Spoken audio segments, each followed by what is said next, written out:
Hi friends, sansevieria സിലിണ്ടറിക്ക ഇത് എങ്ങനെയാണ് നട്ടുപിടിപ്പിക്കുന്നതെന്നാണ് പറയുന്നത്.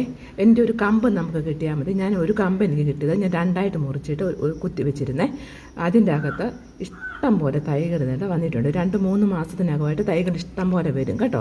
അതിനായിട്ട് നമ്മൾ പറിച്ചിട്ട് ഞാൻ വേറെ കൊച്ചു പാത്രത്തിലോട്ട് ഞാൻ വെച്ച് കൊടുക്കും. ഓരോന്നും എടുത്തിട്ട് നട്ട് വെച്ചു. അപ്പോൾ വീണ്ടും നമുക്ക് ആ കമ്പിൽ നിന്ന് പിന്നെയും നമുക്ക് അതിൻ്റെ തൈകൾ നമുക്ക് ശേഖരിക്കാൻ കഴിയും. ആ കമ്പ് നമ്മൾ എടുക്കണ്ട കേട്ടോ. ആ 2 നമ്മൾ കണ്ടിച്ച് വെച്ചില്ലേ, അതെടുക്കണ്ട.